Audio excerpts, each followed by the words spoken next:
Welcome back, ladies and gentlemen, to another episode of Factorio Masochists Marathon. So, we started the live stream off doing a load of biter clearing, so this is a very heavily edited montage of all the turrets going down. I just thought I'd start it off waiting for people to join like this, and I wanted to start this area off down here to begin with anyway when you start filling in these bottlenecks. So the first bit of research we get done is explosives, because while during the live stream I wanted to work towards at least getting close to the atomic bomb, because I was getting sick of laser turret clearing, so this is probably the last episode with it in, hopefully. But we get that bottleneck all cleared, and we get the wall in. There's no point clearing the biters behind it yet, because we need to get the rest of the walls in, and the etc, and all that kind of stuff.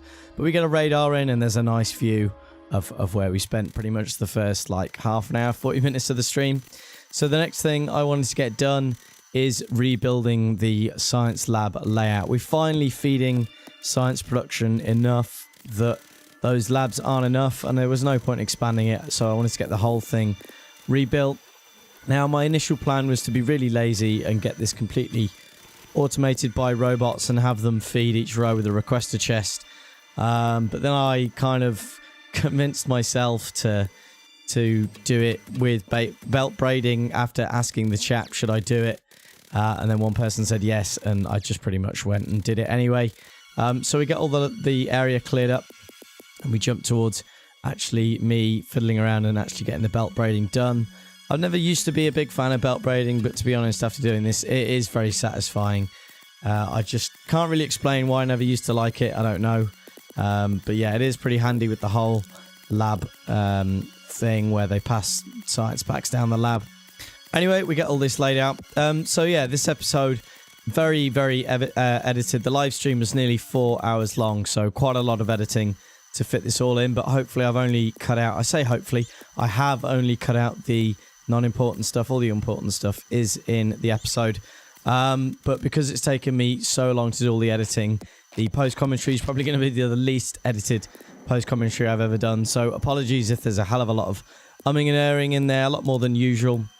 And apologies if there's lots of the bits in between I always edit out. It's not always obvious what I edit in the post-commentary. But yeah, it's probably going to end up being the least edited post-commentary of very recent, at least. Anyway, I never used to edit it as much when I first started doing this as I do now. But anyway, that's not really what I want to ramble on about. The space in between the labs there is for beacons, so that we can put speed beacons along the sides and fill them with productivity modules without having the speed penalty. So we get that all laid in. We get the requesters feeding in on the belts, and that all seems to work well. It's the first time I've actually done that with labs. I think it's all laid out properly, but we'll set the beacons in later on when I'm happier to put it in. We don't put it in to begin with. Well, now, because we don't even have them. And there is a straggler biter there that randomly gets through this gap, so I come and put a couple of turrets in to stop that from happening again. Next thing we set up is automation of the labs themselves, because I didn't actually have enough. I don't think I had enough, or I might have had them all on me when I placed that, which is what prompted me to come and do this. I also finally get automation of the medium and big poles in, and I also decide to include beacons as well, because we're going to start using them a hell of a lot once we get the modules done. Bit odd doing beacons before modules, but we'll get to that in a minute. But we get that all laid out. We also need some copper wire in there for the beacons. Next up, I head back over to the labs to expand that even more. I can't remember how long this can be for how much red and blue belt can carry, because of course that'll become red and blue belt in the future. At the moment it's red and yellow because I haven't got blue belts yet. And then I come and look at getting all the inserters automated. I don't know why I haven't done this yet, but I put them in a really stupid order in terms of what they're requesting, but I guess it doesn't really matter. And I'm using active providers and values on the inserters so that these get carried down and stored in the logistics storage area next to the station, because in the future all these kind of things are going to be coming in and grabbing. I want them delivered to me straight away. I don't want to have to run down here, or I don't want the bots carrying it the length of the factory. They can just hand it to me straight from the logistics storage area. This is just a downside when I'm at this end of the factory and I request stuff. They then have to bring it all the way back down again, and there's no point having passive and active, although it would be nice to have a chest a single chest that did both. Another thing I needed to do was double the length of the engine production for Blue Science. We expanded Blue Science last episode, but we didn't expand the engine production. So that is now caught up, and we need to get that in. And I think I placed the pipe and cog production at the start of that, so I never had to worry about that when I doubled it up. I think I future-proofed that, because I do like a little bit of future-proofing. Next up, we get the setup of Module 1. So I did want to jump straight to Module 3s. Then I looked at jumping to Module 2s. Basically processing units just stopped me from doing it. So I finally succumbed and agreed to just do Module 1s for now. And we'll worry about upgrading those later when we've got loads of them out there.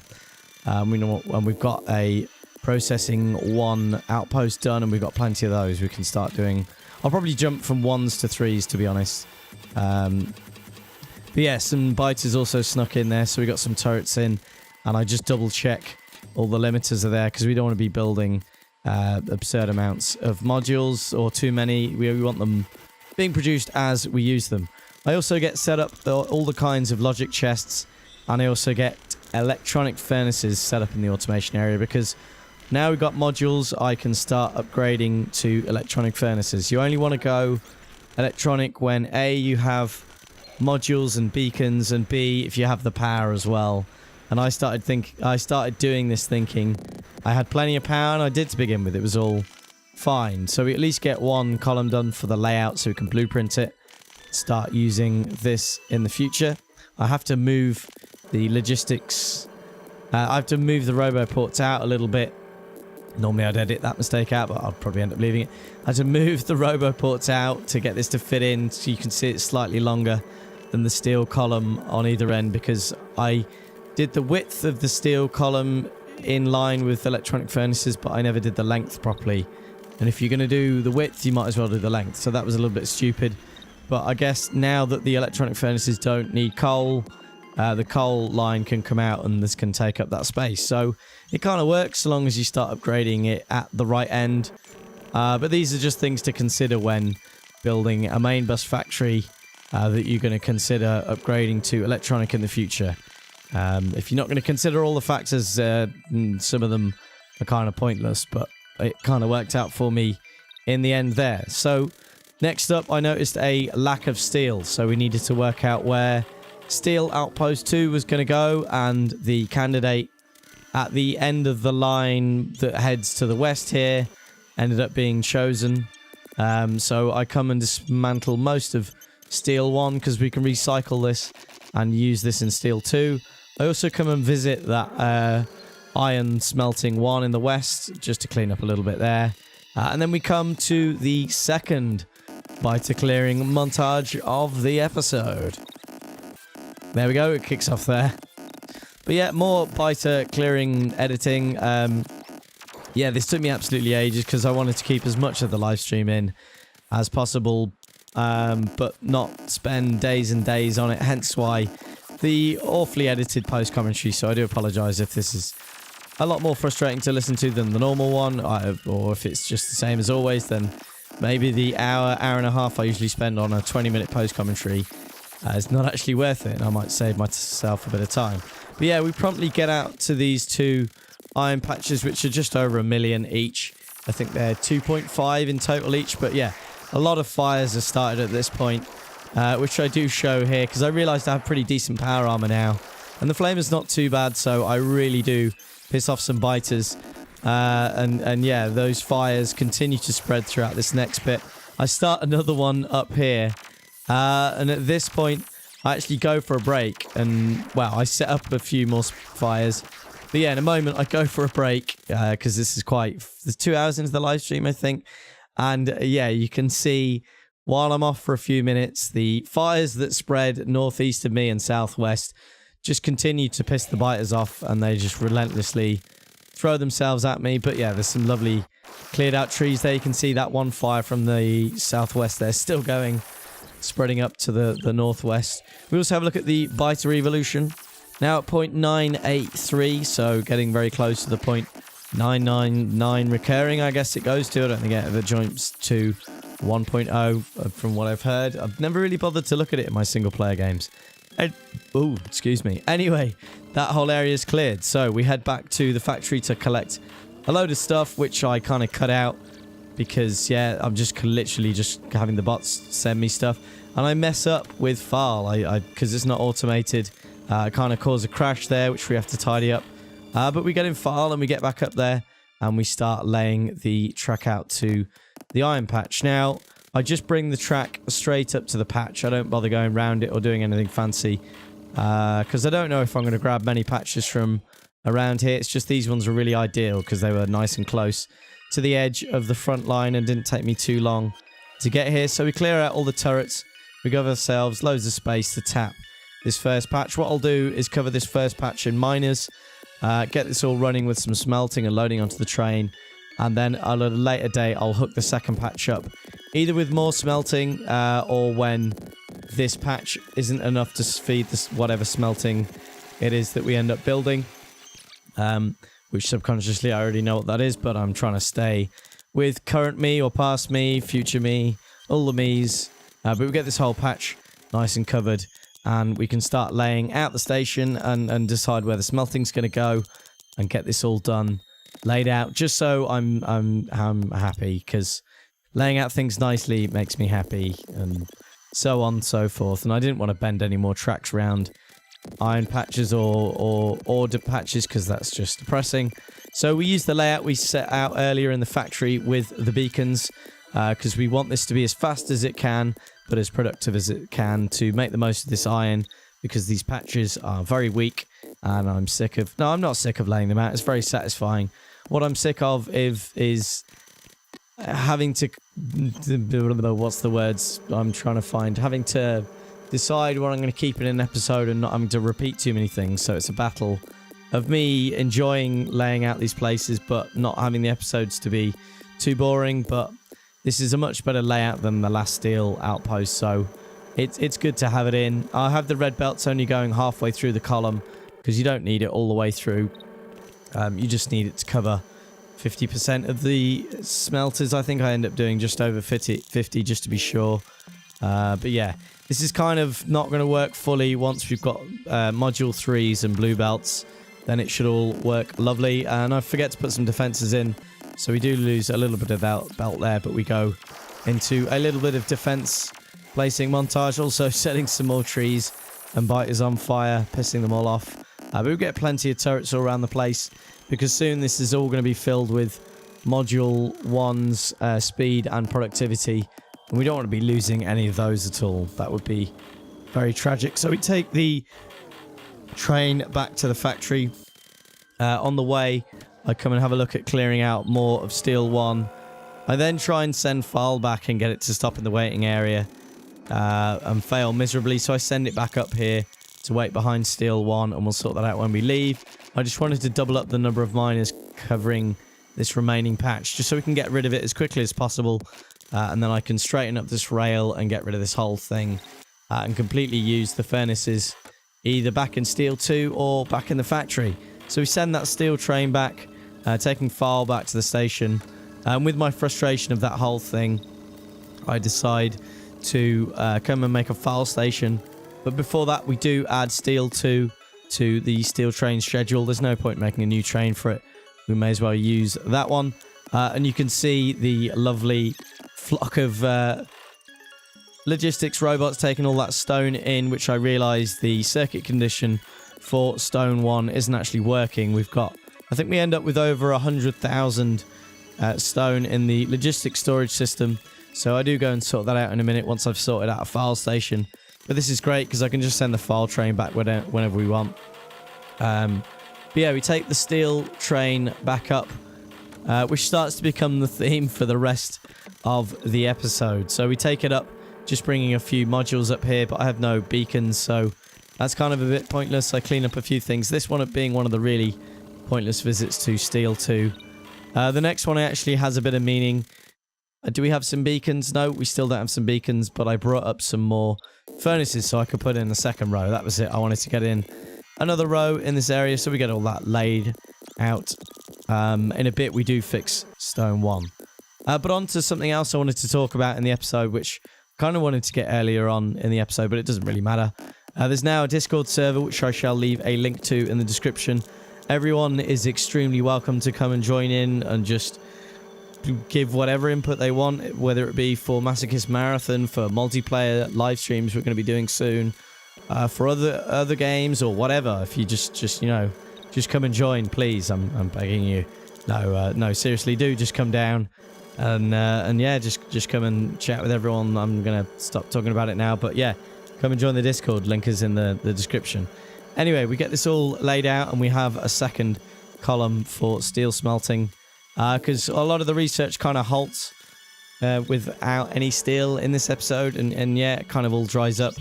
I've been a bit lacking about talking about the research we've done, but we're generally working towards getting blue belts. So at the moment we're doing logistics 3, but I would like to get the atomic bomb sorted, which I think we started for a bit when I changed my mind. Or was I doing productivity 3? I can't quite remember, but yeah, I probably should have not bothered with working towards blue belts and done atomic bomb. Is it called atomic bomb or just atomics? I can't remember. Maybe it's just called the Manhattan Project. But yeah, anyway, here we are sorting out the stone one. I realized earlier when I brought the green circuit up further that I took it out there for some reason, and it was a bit stupid. Anyway, yet another visit to Steel 2 to put in some of the beacons and some of the Speed 1 modules. But yeah, this becomes a bit of a theme, like I said earlier. We fill in these ones again in the center earlier, which I took out when I was trying to just sort out the underground belts. But now it's all sorted, we can fit those back in.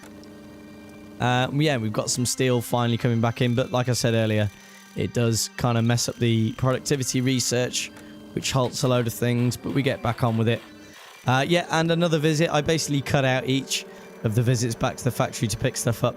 This, again, was another one of the really pointless ones. We didn't bring very many speed module 1s and hardly any beacons at all, so that was a bit pointless. But we do look at upgrading the rest of the underground belts to red to try and get these running fully, which we kind of do, although once we get all the beacons placed, the balancing is all a little bit messed up. But in my test server, test sandpit map, it does all get sorted. I also noticed a underground belt that I completely messed up when upgrading those to red, so only one of the columns have been working for most of the time, but that's all sorted. We go back for even more beacons and speed modules, and we very almost get to finishing placing the whole area. Getting very close now. I think one more visit does it, but I kind of get bored of this whole back and throw. But yeah, we're now using the whole mining area. It's pretty much all running, although there are a few there that I can see aren't running, but I think eventually that does sort itself out when it all balances out. And we do get a few productivity 1 in the miners. It would be good to have it in all of them, but yeah, very important that we have them in the smelters. I also tidy this balancer up a bit with some horrible curved belts. I kind of wish I'd left it the way it was now, but yeah, I kind of did it. So that's logistics 3 completed, and of course the new assembly machine, which we would have done before that, and I can't remember the name of the research for that. It's automation 3, isn't it? Anyway, we stick atomic bomb back on, because of course I want that so badly. I want to be done with the laser turret pushing. It's been great for this series. It absolutely saved me at the start with the whole stalemate and the potential lack of ammunition. I essentially converted my ammunition from it being a physical material to coal being turned into steam, being turned into electricity effectively, and it worked fantastically. It was brilliant. I'm just sick of doing laser turret pushing. I want to be running free in the fields of biters, blowing them up with fantastic atomic bombs. And I've never actually used it since 0.15 came out either. I'm kind of savouring it and waiting until I get to do it on this series. So while I've been rambling about that, I carried on doing electronic furnaces, and then I went one row too far, and we kind of pushed our power consumption slightly over the edge, and we had to start using steam again, which is not good because steam power is so dwarfed now. The slightest push over the edge and enough laser turrets getting attacked by biters, it just can't handle it. It's absolutely dwarfed by the reactor power. So we make our final visit up to Steel 2, and it's finally complete. nicely running relatively at full speed. I think it's actually starts to not get enough iron to run fully. So yeah, that brings me on to what I need to get done next episode, which is a new reactor layout. I want to do a smart reactor layout that only feeds itself when when it's needed, when it needs to run, but also so that it has enough storage tanks to store the complete amount of steam made when 4 reactors are all fed at the same time. Because it's all great feeding your reactors only when you need them, but then you're still going to waste power if there's not enough storage for the steam that they're going to create, if that makes sense. So yeah, that's going to be in the next episode or next live stream. Do come and join the Discord at least to know when the live streams are going to happen and what's going to happen in them, because I'm going to start talking all about that in there. We're also planning some multiplayer games, so we're going to do There Is No Spoon next. I want to do some of the wave defense, but we're all discussing ideas about that in the Discord. So yeah, just come and join. I don't know if I can go on about the Discord enough now, but yeah. So we're going to do a load of multiplayers as well. Set up a server. I'll live stream it on here. It should be good fun. Yeah, and I hope the less edited post commentary is all right. I've usually cut out loads of ums and ers, so I do apologize if that has got a bit annoying.